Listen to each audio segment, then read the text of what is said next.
녹화를 시작합니다.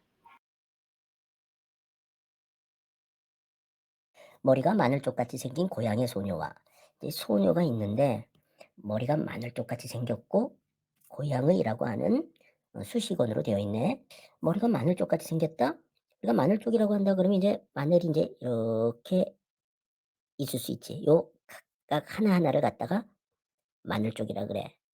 뭐 마늘쪽같이 생겼다라고 한다라고 한다면은 요렇게 돼 있고 뭐 이렇게 정면으로 보면 이제 뭐 요렇게 돼 있는 거잖아. 아 그렇다면 이거는 그 외모를 묘사한 것일 수가 있어. 그러니까 아마 '머리 모양이 이렇게 마늘쪽같이 생겼다.' 이렇게 이해를 해도 될 것 같아.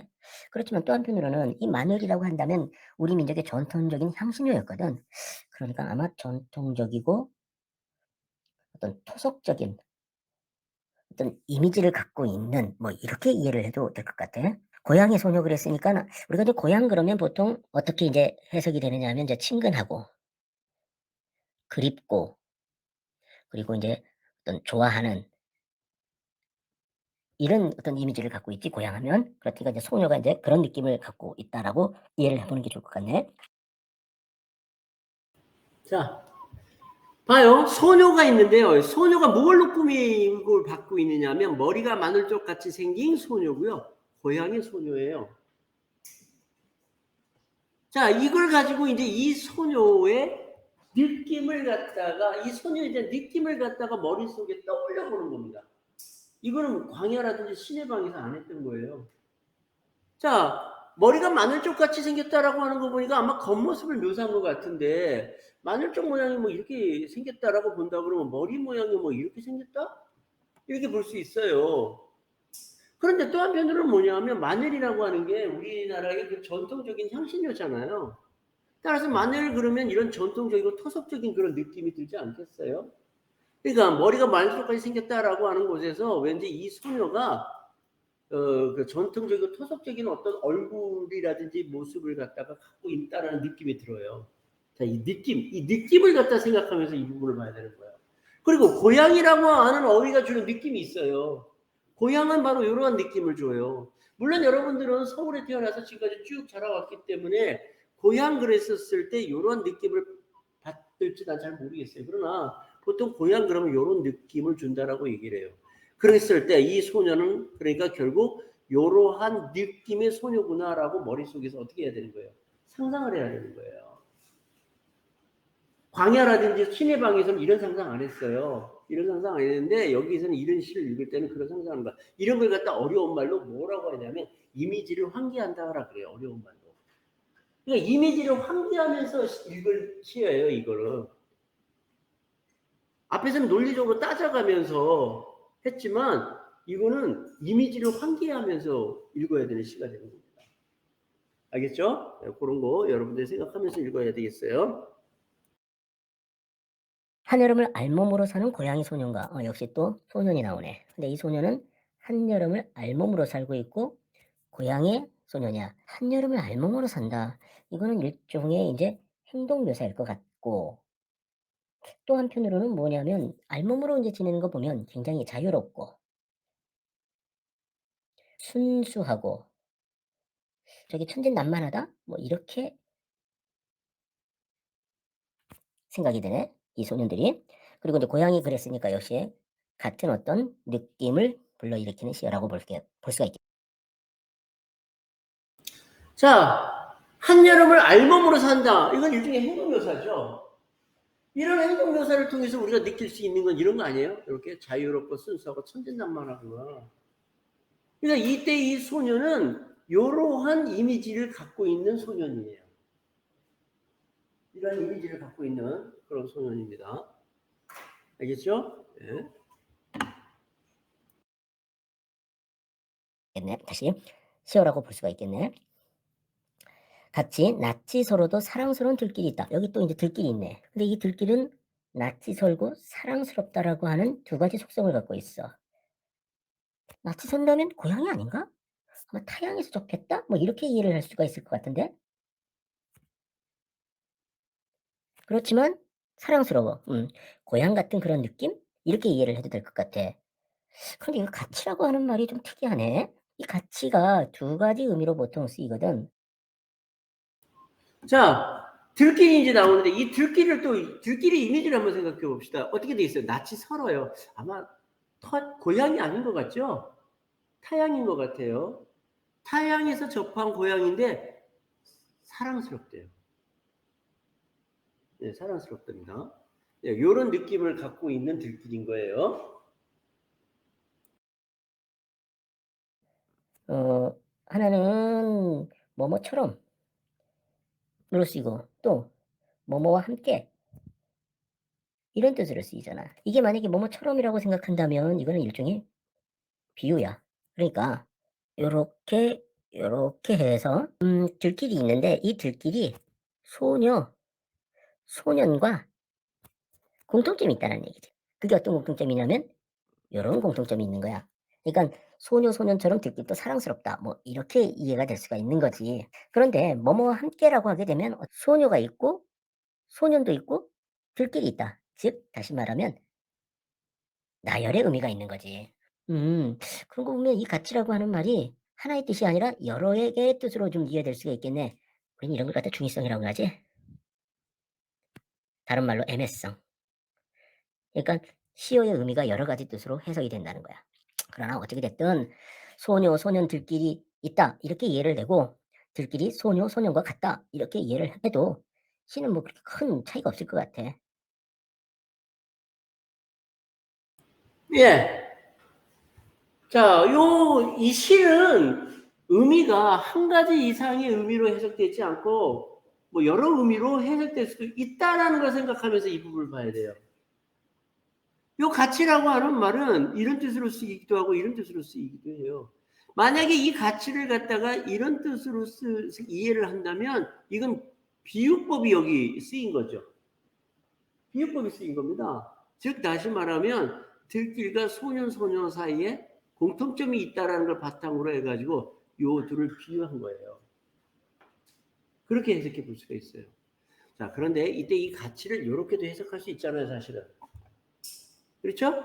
그렇게 본다 그러면 소녀가 있고 소년이 있고 들길이 있다 이런 얘기가 되는 거죠. 나열한 거죠. 나열한 거죠. 그러나 어쨌든 이렇게 해석할 수도 이렇게 해석할 수도 있다. 그래서 이런 걸 갖다 우리는 뭐냐면 시어의 의미가 중의적이다. 시어의 의미가 애매하다. 이렇게 얘기를 해요. 이런 말을 사용합니다. 그러나 어떻게 해석하든 간에 어떻게든 간에 이 소년 들기는 뭐예요? 다 이 시적 화자에 의해서는 굉장히 친근하고 그립고 좋아하는 그러한 대상들인 거예요. 알겠죠? 그렇게 해석해 볼 수가 있습니다. 그리고 이제 이 부분에서 조금 우리가 이해될 것 중에 하나가 와, 과. 요거는 우리가 흔히 얘기하는 접속 조사지. 그런데 보통 이거는 바로 이렇게 가치와 많이 쓰여. 그런데 인제 이 와, 과, 가치의 위치가 의도적으로 이렇게 좀 배치된 느낌이네. 접속 조사와 함께 쓰이는 부사어의 위치를 일부러 요렇게 해서 와, 가니까 운율 감을 갖다가 느끼게 해 주는 그러한 그런 방법이라고 느껴지네.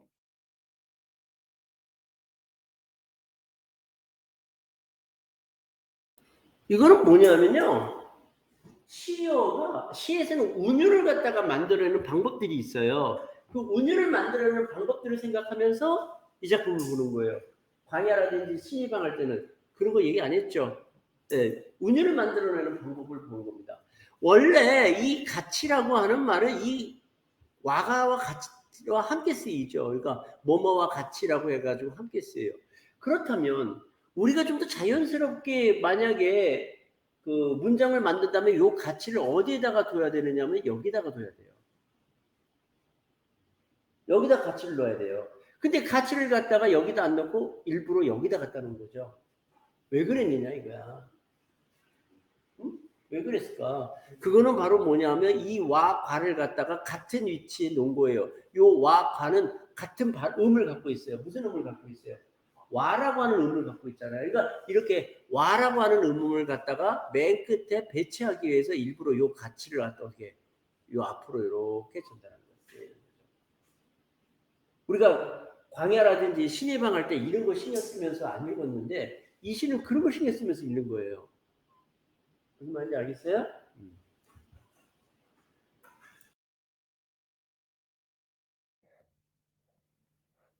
감을 갖다가 느끼게 해주는 그러한 그런 방법이라고 느껴지네. 그 길에 여기서 말하는 인제 그 길이라고 하는 것은 인제 들길이겠지.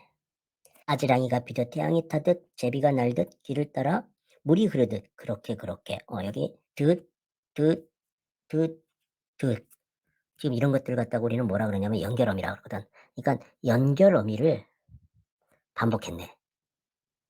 그리고 또 여기서부터 여기까지 보면 이때 이 아지랑이가 피다, 태양이 타다, 제비가 날다, 길을 따라 물이 흐르다. 소재가 공통적이거든. 소재. 즉 다시 말하면 이것들은 다 자연물들이야. 들을 갖다가 나열하고 있어.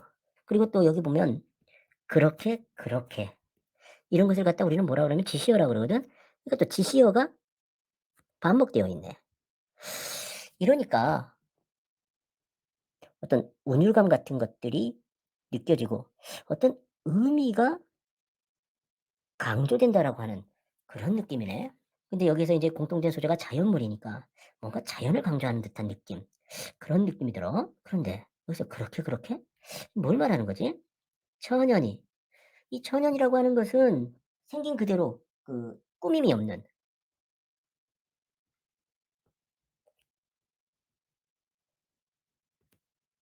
이런 말인데 여기서 이 그렇게 그렇게가 이거 같네. 그렇다면 이 부분에서 이렇게 공통점 소재로 나열하고 연결 어미를 갖다가 반복하고 그리고 지시어를 반복하는 거는 바로 이 천연이를 갖다가 강조한 거다. 이렇게 이해를 해도 될 것 같은데? 그런데 여기 보면 시어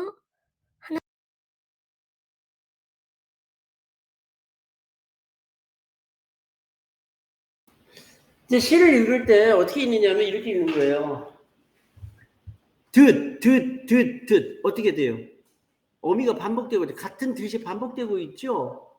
그리고 요 소재 봐요. 아지랑이, 태양, 제비, 물 공통된 이게 성질을 갖고 있어요. 어떤 성질을 갖고 있어요? 자연물이다라고 하는 성질을 갖고 있단 말이에요. 그리고 그렇게 하면서 지시어가 어떻게 돼요? 반복돼 있어요. 이러니까 어떤 느낌이 나요? 운율감이 형성되죠. 그리고 이렇게 하다 보니까 뭔가를 강조한다는 느낌이 들어요. 뭔가를 강조하는 느낌이 들어요. 대체 뭘 강조하는 걸까? 아마 여기 보니까 이 공통된 소재가 자연물이니까 어떤 자연물들을 강조하는 거 아닌가라고 하는 느낌도 받고요. 네? 이런 걸 지금 생각하면서 이 시를 읽는 거예요. 자, 그런데 여기 보니까 천연이라고 하는 말이 있어요. 이 천연이라고 하는 말이 이런 뜻이거든요. 그러고 보니까 왠지 요 전체가 요 천연이라고 하는 말 한마디로 이 전체의 특성을 다 얘기하고 있는 것 같은 느낌이 들어요. 즉 다시 말하면 이것들은 일종의 자연 그대로 꾸밈이 없는 그런 상태를 갖다가 이야기하는 것 같다 이거예요. 자연 그대로 꾸밈이 없는 상태. 이 전체가. 네, 광야라든지 신의 강에서는 이렇게 읽지 않았어요. 네, 이런 방법도 있다라는 거예요. 네. 그러니까 운율감도 형성하고 있지만 그렇지만 자연 그대로 꾸밈이 없는 어떤 상태임을 갖다가 강조하기 위해서 그런 이렇게 공통된 소재를 나열하고 했던 것 같습니다. 알겠죠? 하나로 한 연을 갖다가 구성했는걸? 요거는 이렇게 이해를 해야 되겠다. 바로 앞에 연의 시적 의미를 압축적으로 전하는 그러한 시어라고 이해를 해도 될 것 같아. 요 내용은 결국 이러한 천연이라고 하는 어떤 시적 의미를 갖다가 말하는 거고 그것을 갖다가 그 시어 하나로 한 회를 구성함으로써 강조하고 있다. 뭐 이렇게 이해할 수가 있겠네. 왜 그렇게 이야기할 수 있느냐 하면 시간의 등장성이라는 말이 있어. 무슨 말이냐 하면 행의 길이나 연의 길이에 따라서 낭송을 할 때 호흡을 갖다가 조절하는 걸 말하는 거거든. 행이 길고 연이 길면 빨리 읽어 줘야 돼. 그러나 여기처럼 한 연이 한 개의 시어로 한 행으로 이루어지게 되면 이 시어를 갖다 읽고 나서 한참 동안 일단 멈춰야 돼. 왜냐하면 다른 연, 다른 행과의 어떤 그 시간을 갖다 동등하게 해 주기 위해서 말이지. 그렇게 되게 되면 결국 사람들은 이 천연이라고 하는 시어에 계속 머물러 있다 보니까 이 천연이라고 하는 어떤 시적 의미, 이것이 계속해서 사람들의 뇌리에 남게 되지. 그러면 결국 그 의미가 강조되는 거야.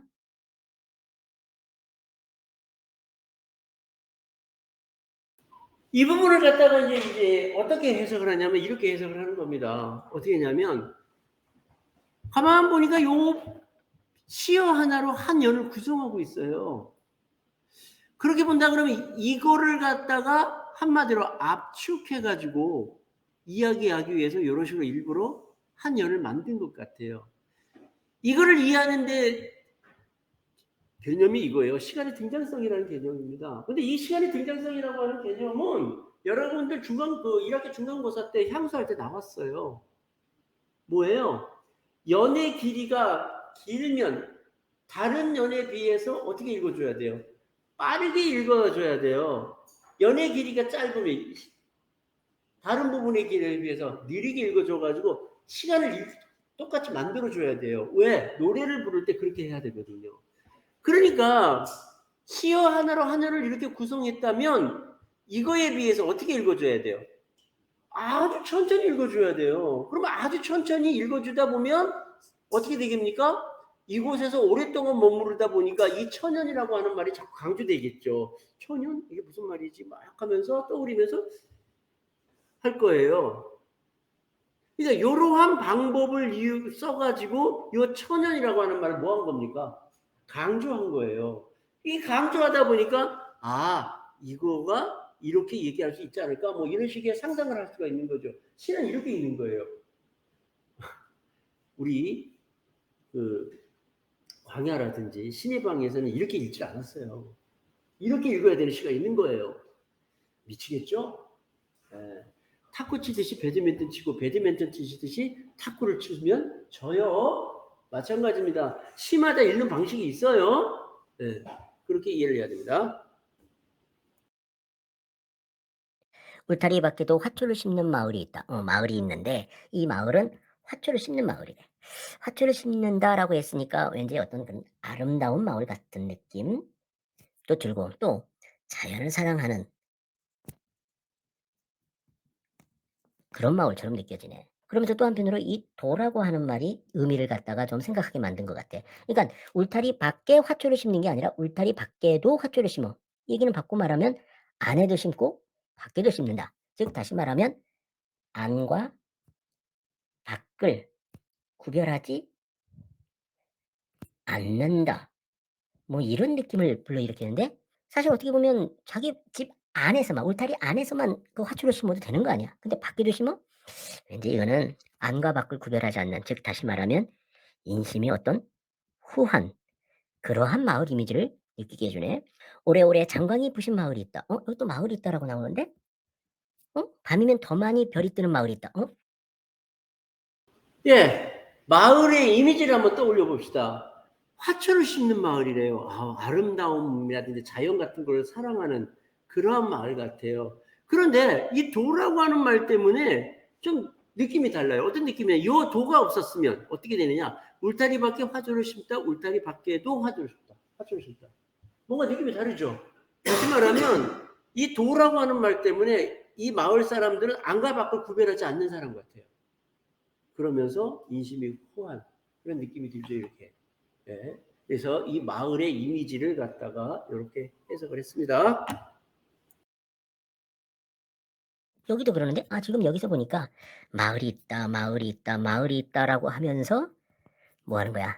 식구를 반복하네.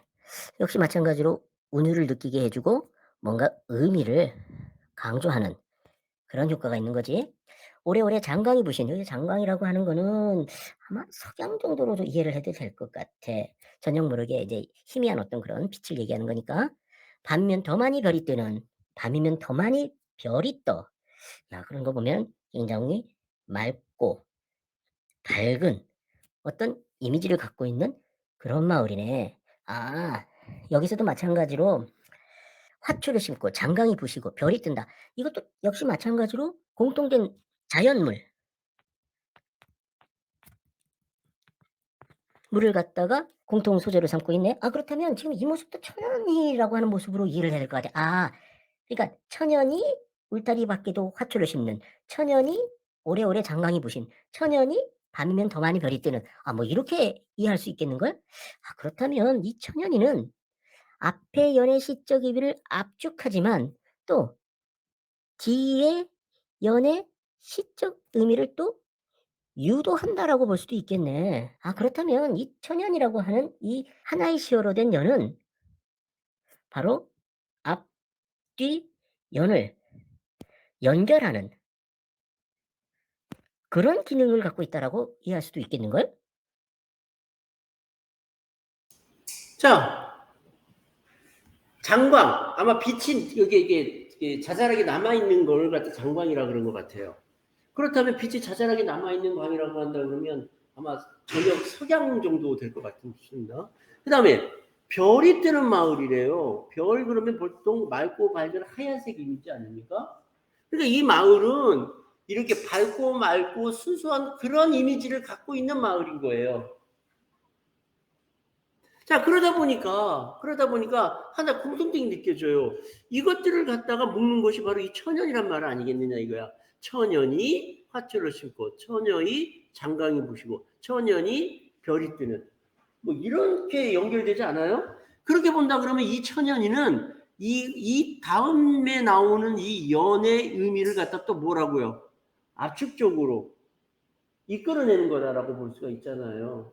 자, 그렇게 이렇게 앞에 연을 갖다가 압축하고 뒤에 연을 갖다가 이렇게 유도하는 그러한 기능을 갖고 있는 연이다. 그럼 한마디로 말하면 뭘 할 수 있다? 앞과 연을 연결하는 기능이다. 이렇게 해석할 수가 있죠. 이해가 됐죠? 네, 이런 식으로 우리가 이 작품을 해석할 수가 있는 겁니다.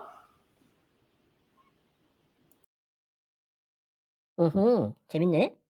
이 시의 공간은 들길이 있는 마을인 거야.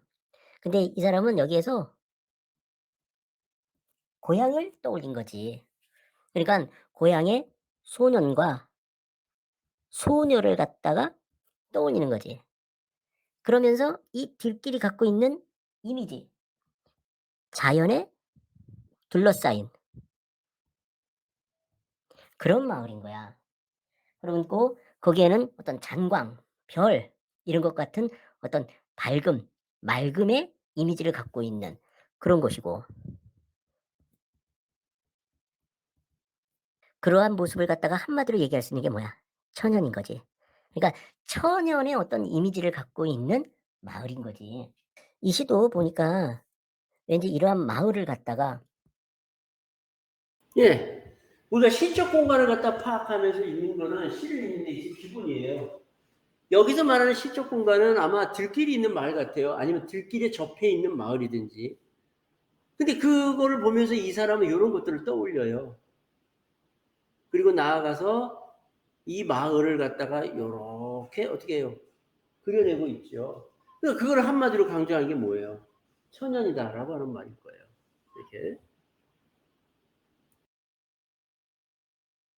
하나의 그림을 보는 듯한 느낌, 즉 회화적 이미지. 그러니까 시각적 이미지를 활용해서 표현한 것이라고 이해를 할 수가 있겠네.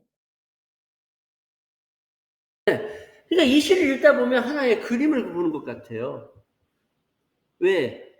시각적 이미지를 활용했기 때문에 한편의 그림을 보는 것 같습니다. 그래서 여러분들이 이 시를 읽을 때 뭐가 비슷할 거다. 향수를 읽을 때하고 비슷한 방법으로 읽어야 되는 거예요. 알겠습니까? 네.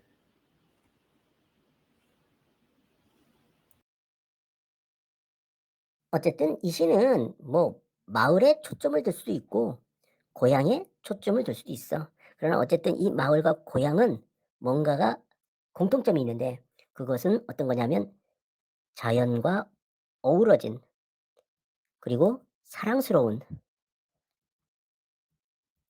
그러한 공통 이 사람은 자기가 있는 이러한 마을을 자기가 살았던 고향과 연결시키고 있는데 그 밑바탕에는 바로 이 마을과 이 고향이 이러한 공통점이 있기 때문에 이게 연결시킨 것일 거예요. 이해가 됩니까? 예. 어떻게 보면 여러분들의 감수성하고는 맞지 않는 시입니다. 그러니까 여러분들은 이러한 유의 시를 갖다가 더 어려워요. 그러니까 사실 여러분들이 광야나 신의 방법보다 이런 시를 읽는 게 더 어렵습니다. 이런 시를 더 어려워요, 실제로. 알겠습니까? 그런 걸 생각하면서 여러분들이 시를 읽을 줄 알아야 되겠습니다.